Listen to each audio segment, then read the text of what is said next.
folks. Welcome back to Anti-War Radio. Our guest today is Philip Giraldi. He's a former CIA and DIA officer. He writes for us at antiwar.com. Smoke and Mirrors is the name of his column. Also writes for the Huffington Post, contributing editor at the American Conservative magazine, and a partner in Canestraro Associates. Welcome back to the show, Phil. How you doing, Scott? I'm doing great. How are you? All right. It's been a while since we talked on the show. And help me out. I know you were stationed in Turkey when you were a CIA man. What years? It was during the 1980s. I spent 3 years in Istanbul. Mm-hmm. And you speak Turkish, right? I speak Turkish, and I still have a lot of connections in the Turkish diplomatic community that are friends. All right. Now, all hell's breaking loose, as far as I can tell, or seems like it's about to, in the Kurdistan region, which includes part of Turkey. And this is just another consequence, of course, of the American invasion and the toppling of the Ba'athis in Iraq. And I guess it's been a powder keg quietly smoking most of this time, but it seems like the fight for Kurdish independence is about to break out, and the Turks aren't going to want to go along with that, nor the Iranians. And I'm curious as to who you think is going to get the knife in the back this time. Is it going to be the Turks, or is it going to be the Kurds that get the knife in the back from the Republicans? Well, it's a complicated history of the region. The Kurds have had nationalist aspirations ever since the 1920s, when the Ottoman Empire broke up. And there are Kurdish majorities in parts of Syria, or Iran, as you correctly note, and also in Turkey, and also in Syria. And the breakup of Iraq, which is taking place, obviously has fueled again these sentiments towards creating a Kurdish nation, which would be made up of the Kurdish majorities in those four contiguous countries. And so we've been the Americans have been supporting the Kurds, have been our best friends in the Iraq War this whole time, but the Turks have been our allies in NATO since the end of the Second World War. Yeah, that's right. And if it comes to a fight, I mean, there's no question who's going to win. It's going to be the Turks. But the fact is that the United States basically has acquiesced with the terrorist group, the PKK, operating out of Iraq against the Turks. And when I talk to American friends, I always say, an analogy to this would be if we had terrorists operating out of Mexico or Canada who were coming across the border and killing 50 of our soldiers and numerous civilians, what would the United States do? This is the analogies are never exact, but the fact is that the Turks have been on receiving end of terrorism, a terrorist group that we recognize as a terrorist group, and we've promised on numerous occasions to do something about it and have done absolutely nothing. Well, something tells me that the reason the American government's going along with the PKK is because they have something to do with terrorist attacks against the Iranians, and we like that. There's a lot to say for that argument. There's another terrorist group that is active in Iran. It's called PEJAK, or PEJAK. There are a couple of different acronyms for it. And it's basically a sister organization of the PKK, and a lot of the PKK guerrillas go from one group to the other. And Dick Cheney, of course, it's funny how his name keeps coming up, and his buddies are basically supporting this group to stage attacks inside Iran. So they don't want to mess with the arrangement as it currently exists. And so, well, let me get this straight then. America's supporting the Kurdish factions, the Kurdish parts of the government in Iraq and so forth. They're also helping this terrorist group, PEJAK/PKK, same difference, in Iran. And then the blowback is coming back against our friends, the Turks, to the north. That's exactly what's happening. The United States has a very, at least under this administration, has a very selective vision on who constitutes a terrorist. It's basically if someone's attacking us, that makes them a terrorist, and we exercise the right of going after them and killing them no matter where they are, no matter what they're doing. And that's to a limited extent also true in terms of terrorists that are attacking Israel.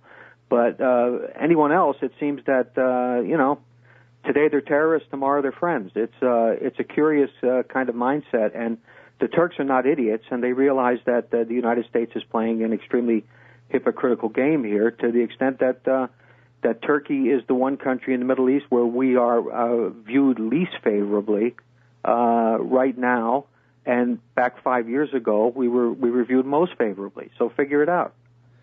Well, now, how dangerous is the PKK to the long-term future of Turkey? If I remember right, and I really didn't study this in depth, but if I remember right, in the 1990s, Bill Clinton was giving the Turks, well, American taxpayers were dumping Lockheed product on Turkey to kill the Kurds with, to put down an insurrection that lasted for years in the 1990s, right?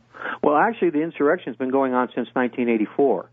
That there's been an active Kurdish terrorist threat against Turkey. And in those 20 years or so, the threat at various times has gone up and gone down. There was, in fact, a truce in effect up until about a little over a year ago, and then the PKK declared that they were going to become active again. So there have been ebbs and flows in this, and sure, the United States government, with Turkey as a NATO ally, has supplied weapons to Turkey that have been used against the Kurdish terrorists. So, is it right that the PKK at this point is basically trying to get a reaction out of the Turks and try to get Turkey to invade Kurdistan? Yeah, I think that's a safe bet. Actually, to a certain extent, the Turks are boxed into a corner. The public opinion in Turkey is very strongly in favor of going into northern Iraq to stop the terrorist problem. The Turkish generals, realize that really is not a good solution because they've tried it before and it doesn't really work. The terrorists just go into Iran, or they go into Syria, or they go farther south in Iraq to get away from the Turkish army, and when the Turkish army leaves, they come back. So they know it's not a good solution, and politically, it would be very bad for the government in Ankara, because the government in Ankara very much wants to get into the European Union, and this would be something that would be exploited by the people who are anti-Turkish to say that Turkey has invaded a neighbor. So there are a lot of issues here, and the Turkish government is obviously in a difficult place. The terrorists would very much like the Turkish army to invade. I saw one headline where the Iranians were, for intents and purposes, begging the Turks, don't fall for it, it's a trap, take the hit, don't invade. Yeah, the Iranian foreign minister was in Ankara a few days ago, and that's exactly what he kind of said. He used very ambiguous language, saying, yeah, we support your fight against terrorists, but then he kind of tapered off into a whole bunch of sentences that could be read in a number of different ways. Now, back to the how dangerous is the PKK? I mean, if they decided, I guess if they're the vanguard of the Kurdish revolution or resistance or whatever, are they actually anywhere near the capability of breaking off part of Turkey and creating an independent Kurdistan? No, they're not really. But history has a way of turning things around. The big fear of the Turks is that the Kurdish region in Iraq will become an autonomous region, one step down from an independent government, and will control a lot of the Iraqi oil supplies that are in the region of Kirkuk. And this is actually happening. The Kurds in that area have been forcing the Turks. There are ethnic Turks inside Iraq, many of whom are around Kirkuk, and also Arabs, ethnic Arabs. They're forcing them out of the Kirkuk region so that they'll have an absolute majority and will basically be able to take it over. And with that engine of oil revenue, there is a legitimate fear that the Kurds will be able to reconstitute some kind of state at some point. And bear in mind that by some estimates, 25% of the Turkish population might be Kurdish, and they're all concentrated in the southwestern region. So there's quite a heavy concentration, and I gather this is also paralleled in the situation in neighboring Iran and also in Syria. Mm-hmm. Yeah, I was just going to say the Syrians have quite a big population, and they're obviously very concerned. What's their relationship like as far as Turkey goes? Are they trying to get along with Turkey and fighting against these guys? Well, there are a couple questions there. The Syrians have had strained relations with the Turks for a long time, but that said, in the last 5 or 6 years, largely in response to American initiatives in the region. The Syrians and the Turks have become a lot closer, and I would say the relationship now is very friendly. The same thing is true, obviously, with Iran, and all the countries in the region recognize that they have a common problem, or they have two common problems. One is which is the Kurds, and the other one of which is the United States presence in the region, which has been destabilizing. You talk about America's shifting definitions of terrorism. Just saw a guy in New York in the Bronx was convicted of terrorism for a gang shooting, and yet PEJAK and the PKK, they're terrorists maybe when they attack the Turks, but not when they attack the Iranians. And I know you've written before about the Mujahideen al-Khalq. That's another terrorist group that America supports against Iran, right? That's right, yeah. Yep. Well, tell us about the Mujahideen al-Khalq. Who are these guys? Well, Mujahideen al-Khalq is basically a secular group, basically Marxist. They were supported by Saddam Hussein, of all people, because he was kind of keeping them as a reserve to give problems to the Iranian government if he had to do that. And we have, the Pentagon anyway, has more or less adopted this group and protects it. It's in a camp, the guerrillas are in a camp just north of Baghdad, and they're protected by U.S. Armed Forces, and there are lots of reports that they've been active on behalf of the Pentagon, staging information collection raids and other attacks inside Iran. Other attacks as in violence or just information collection? Violence has been alleged. Obviously, they're an armed group, and there have been a number of attacks inside Iranian territory carried out by various groups that appear to be supported by the United States and possibly Britain. And they're just one of them. There are Arab separatists who, down in the southern region, have apparently carried out attacks, and the United States has also supported attacks out of Afghanistan by Baluchi separatists. Okay, now, one or the other of those is the group Jundullah? Yeah, Jundullah is the group carrying out the attacks in Baluchistan. And what are the Arab groups in Iran that you're talking about? There are some. There's a part of Iran that's right across from where Basra is on the Persian Gulf that is majority Arab ethnic, and there's been an ethnic number. There are a number of small groups that have sought to either unite that part of Iran with Iraq or to have independence because they're Arab. And they're in fact, I don't know the names of any of the groups involved, but there are a number of small groups that have staged attacks against Iranian Revolutionary Guards. Now, is this a deliberate strategy to try to break Persia up into warring ethnic factions the way we've done in Iraq, or it's just an attempt to weaken the regime at whatever cost? Yeah, I think it's the latter. I think it's a question of if you're staging armed attacks against security forces and civilians in these areas, you're destabilizing the situation for the central government in Tehran, and you're creating problems for them. I think that's the mentality. None of these groups have any capability of actually taking anything over or overthrowing anybody. It's just it's a mentality of my friends' friends and my enemies' enemies, and playing that out in terms of trying to get create as many problems as possible for Iran. This is always so confusing to me because it seems like of any group of egghead analyst types anywhere in the world, the neocons would be the ones who understand that when you create conflict like that within a state, that the government gains from that. That the people will rally around the state, let the state get away with more rather than actually destabilizing things. It's the reaction from the destabilization that's the real effect. Yeah, you're right, and that's the funny thing, because they don't seem to understand that.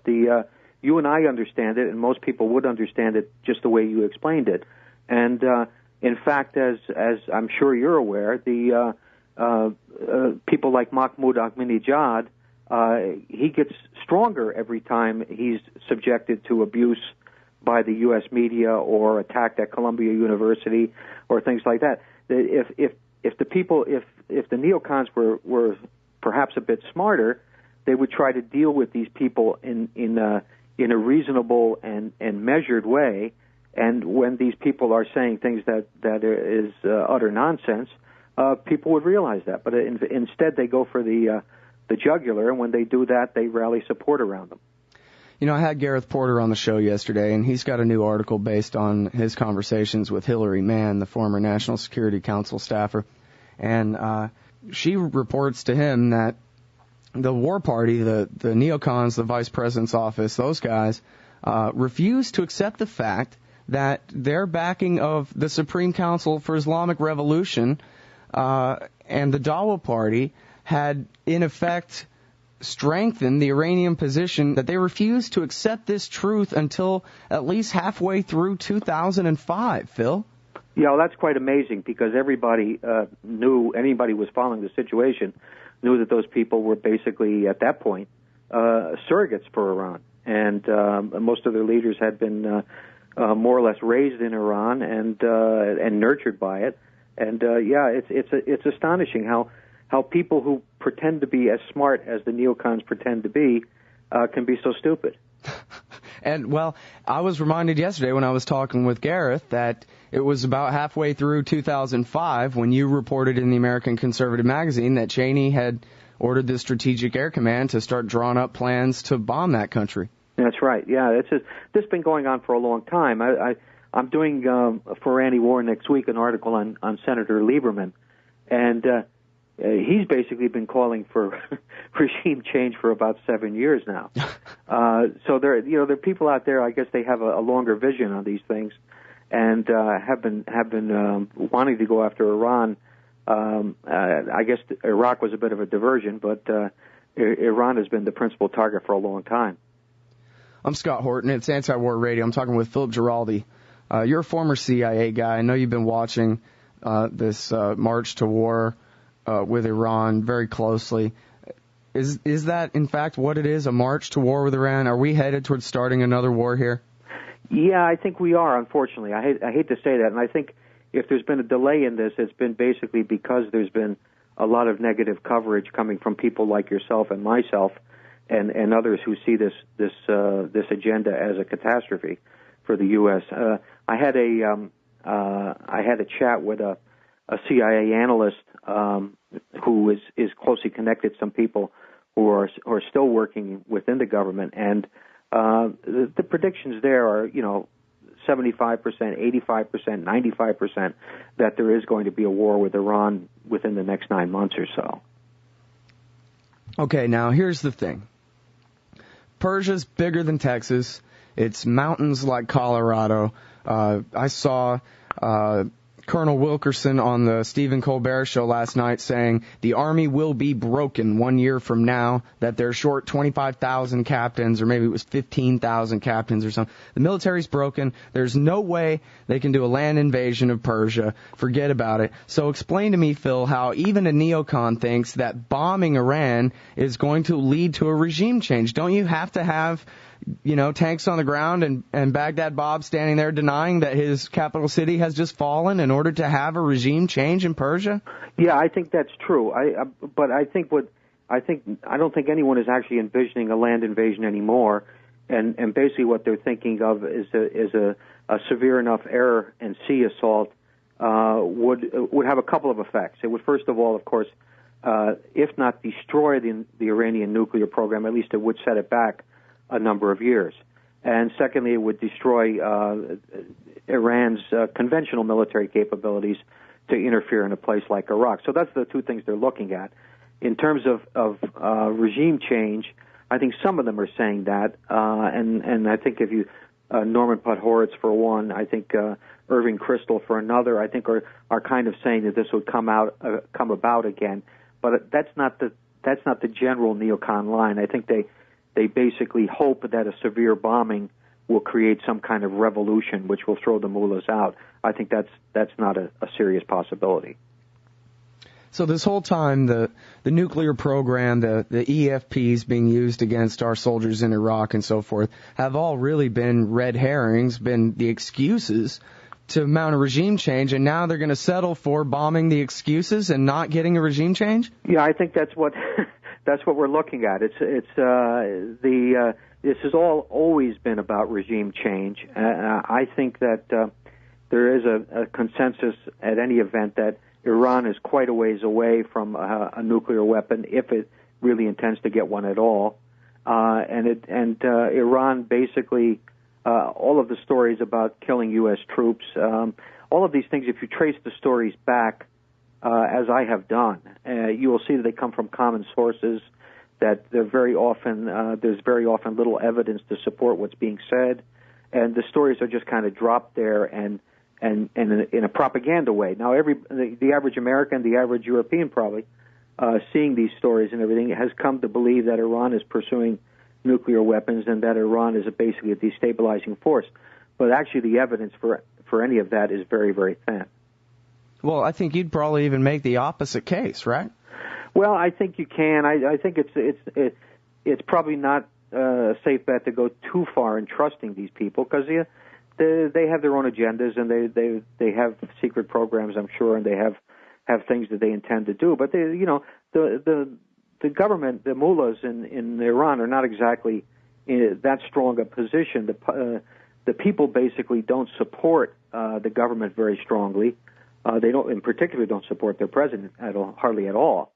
And so they're kind of on thin ice too. They have a lot of issues that they have to deal with. They're not basically in a position to interfere in other places, and for them, it's better to have stability in the Persian Gulf region than it is to have chaos.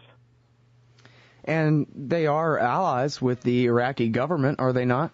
Yeah, this is one of the funniest things. I mean, here we're accusing them of destabilizing Iraq and Afghanistan and of supplying weapons to the terrorists and things like that, and yet the Afghan and the Iraqi governments have excellent diplomatic and other relations with Tehran. So, kind of go figure.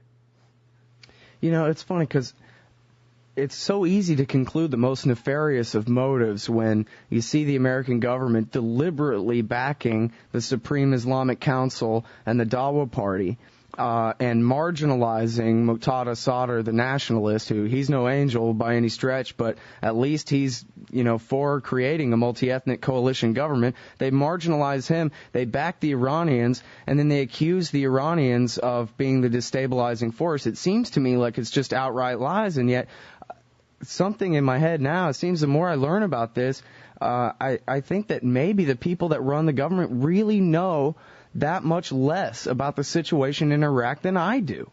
Well, you keep hearing that when people, I've heard certainly that when intelligence analysts have gone in to brief the president and his staff, they usually find that there is a lot of ignorance in terms of the feedback they're getting. And also the other thing is that people like Cheney are agenda-driven. They're not fact-driven. They're not interested in that kind of information. Just for you and your listeners, I heard yesterday that do you know what the NIE is, the National Intelligence Estimate? Mm-hmm. Well, they've been doing one on Iran for the last year and a half. You've probably heard. Right. And, yeah, we've been waiting for it. Yeah. Well, you're going to be waiting a while longer. Apparently they're having problems that appear to be almost insurmountable in terms of producing a document that the White House would be happy with, because the intelligence analysts, having been burned once over Iraq, are now very goosey about making judgments on things where they feel the evidence doesn't support it. And the evidence of Iran having a nuclear weapons program apparently is not there. And also the evidence for Iran interfering actively in either Afghanistan or Iraq or both is not there either. And yet the White House, of course, wants to see that. So the document is kind of hung up in the process.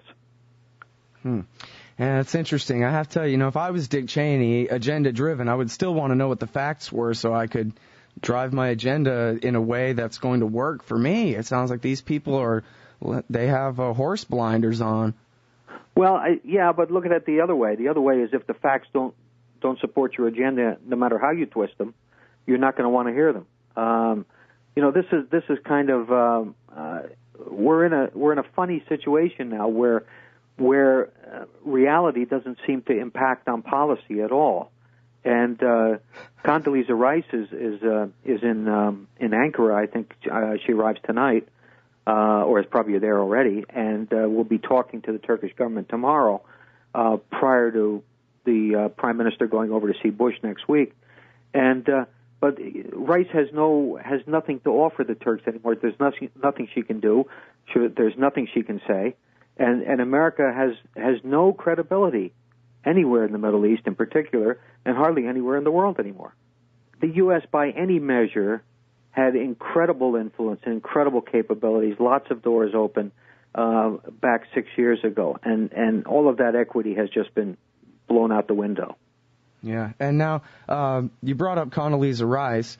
Her one triumph, I guess, was when Dick Cheney was out of town. She convinced George Bush to let her go to North Korea, or let her send her munchkin to go to North Korea and work out a deal, and she did, and every time I open the paper, I read John Bolton, the former unconfirmed ambassador to the United Nations, doing everything he can to accuse Rice of, he uses every word but treason, basically, in making a deal with the North Koreans. Are the neocons going to be successful in undermining this one diplomatic triumph? No, I don't think they will be, because it's gone too far, and I think that the implementation phase is taking place right now, and it will continue. It's interesting to note, however, that they are beating on this drum, and I think one of the sub-stories to the Israeli attack on Syria back in September is that the attempted implication of North Korea in this story, and that has neocon fingerprints all over it. Well, now, what did happen there? Because it seemed at first that whatever it was had nothing to do with nuclear or anything, and now the New York Times is publishing these satellite photos saying, oh, see, it's right next to a river like they would need for coolant, and it must have been some sort of secret nuclear program. What do you know about it, Phil? Well, I don't know for a fact that this was not any kind of attempt to build a reactor, but there's no evidence for it. The U.S. intelligence community believes that the whole nuclear story is some kind of fraud that's been concocted for various reasons. If you read the New York Times story, there have been a number of stories in the New York Times. Read it carefully. You will see that even the New York Times, which of course was Judith Miller's publication, caveats everything it says. It says that a picture appears to be, or a picture might be, or experts have concluded that this could be. It's all very, very much a matter of opinion and a matter of conjecture. And I have heard that the reason the White House is refusing to talk about it at all, and the Israelis have basically had a lid on it too, is the fact that it was a colossal screw-up basically by the Israelis and the Israeli intelligence service, but that the White House bought into the bill of goods, and there was some U.S. assistance to this operation, and it just turned out to be a colossal screw-up, that what they did and what they hit and everything was turned out to be completely wrong. And they're basically trying to make the story go away by letting people speculate about what it might have been. But I think the consensus view, certainly in the intelligence community, is that the Syrians have no capability of developing any kind of nuclear program, and that very much was not what this was all about.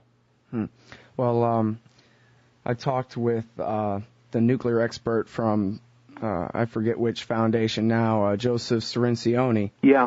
And that's what he said as well, was that, Syria's nuclear program is the kind of thing like you'd find at UT or something, and it's completely safeguarded by the IAEA. Right, and Syria is, unlike Israel, is another signatory of the NPT, and I had an interesting email from a friend of mine who's in the intelligence business who yesterday saying, well, you know, if Syria had been playing around with nuclear development program, all the United States had to do was go to the IAEA and lodge a complaint, and the IAEA would have had inspectors in there at this site within 24 hours. So he said, why didn't they do that? And because, of course, the reason is that the whole story is a fiction.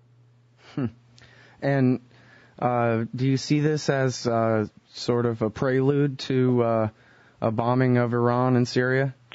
Well, there's the one story that I find credible is that both Syria and Iran have missile defense or have anti-aircraft systems, the defense systems that were installed by the Russians recently, and the Israelis might have had it, and the United States might have had a serious interest in trying to tweak these systems to see how they react and what the telemetries are and how the system works.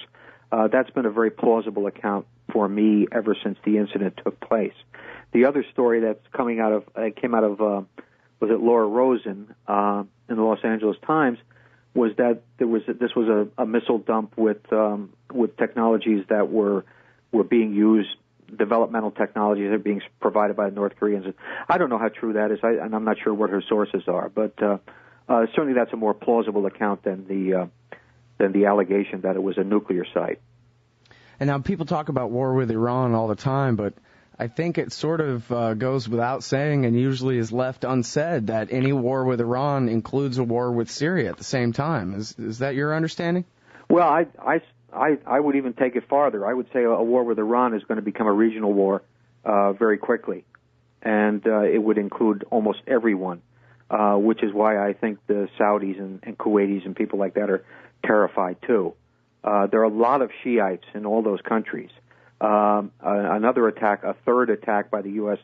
on a Muslim country could, in my opinion, really ignite a conflagration that we would not be able to put out.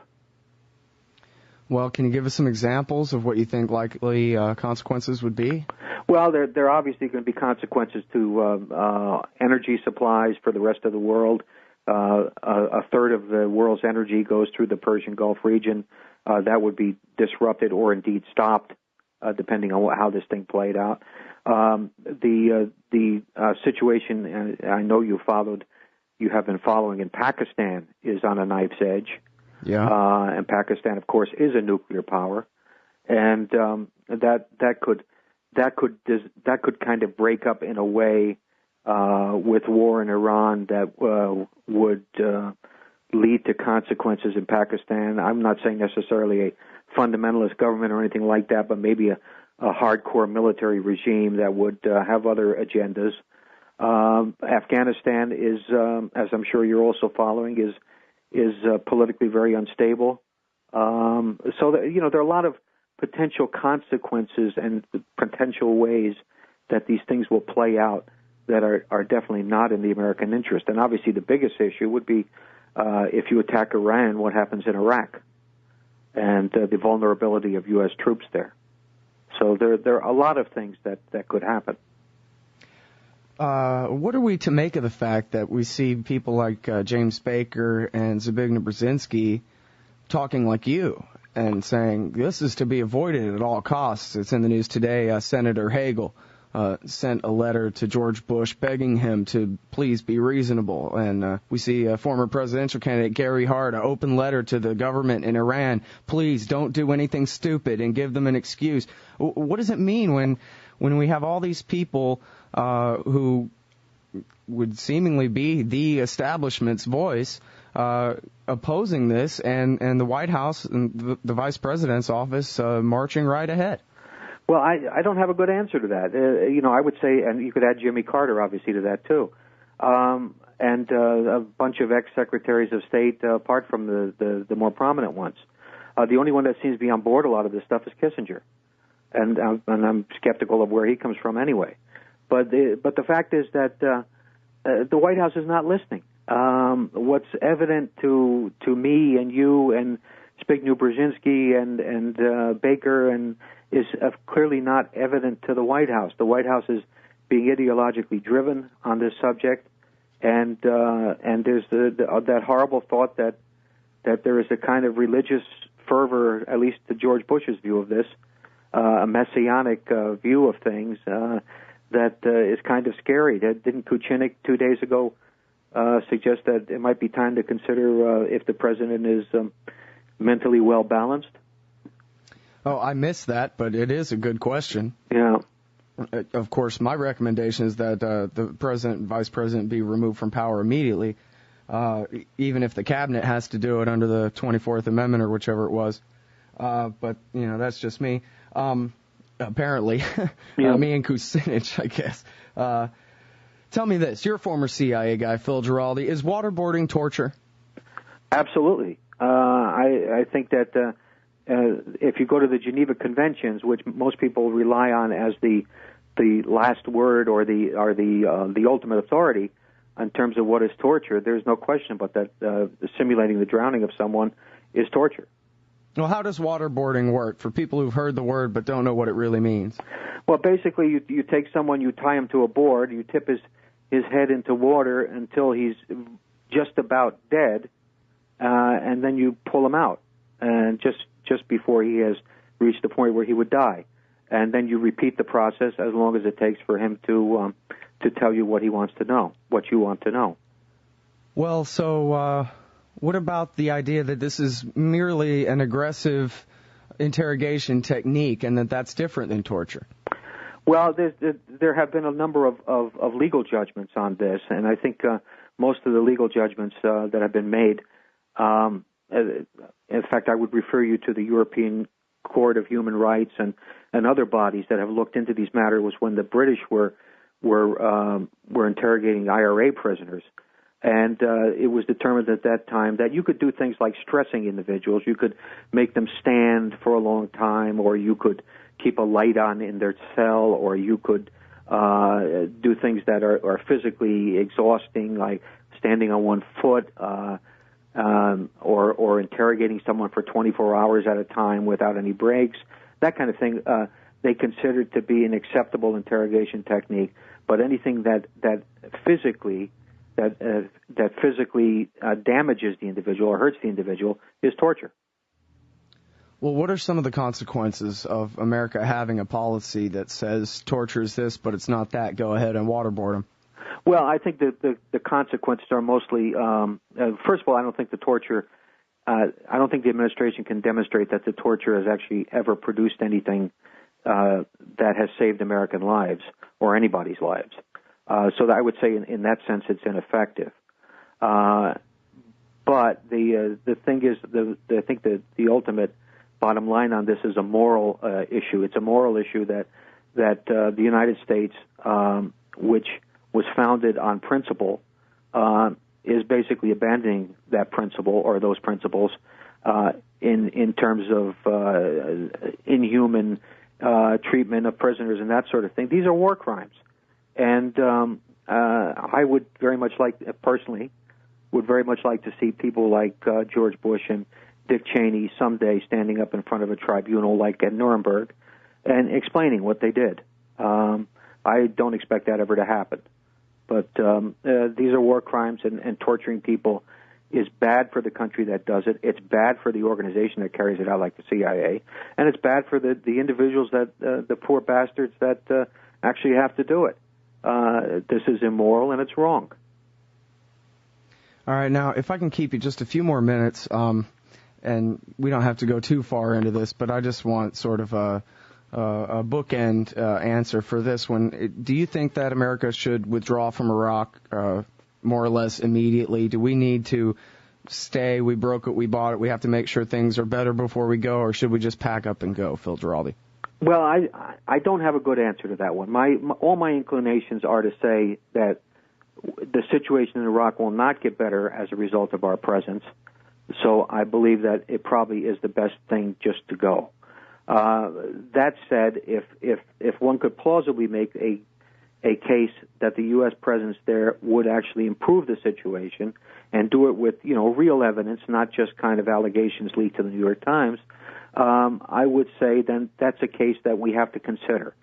So I would say that it really depends on making a good assessment of what the situation in Iraq really is and whether any of it is salvageable by a continued American presence. But as far as you know now, it is not? It doesn't seem to me it is, and certainly many sources that I trust, people like Juan Cole, who follow the situation very closely and have the foreign languages that are relevant to the area, are saying that it does not seem that the security situation is improving. Well, and security situation aside, what really counts is the politics, right? Whether they really do form a coalition government or whether they don't. Yeah, I think that's, I said security situation, but obviously that I was using that as kind of a rubric for other things. The security situation is very much dependent on the politics, and the politics are the big issue, and that seems to be the area that we can't affect at all. Yeah. All right. Well, I really appreciate your time, everybody. Philip Giraldi, he writes for the American Conservative magazine, for antiwar.com, for the Huffington Post, and what's that other website that I always see your great articles on? Oh yeah, that's yours. No, I said antiwar.com. The other one, well, I read on Huffington and also on for the American Conservative. No, I said that one too. There's the other one, the Some Foundation. The page is all red, Nixon, white, and blue. The Nixon, the National Interest. The National Interest. That's right. The one I couldn't think of. He also writes for the National Interest, everybody. And you can find all he writes at antiwar.com/Giraldi. Thanks a lot, Phil. Appreciate it. Okay, thanks, Scott.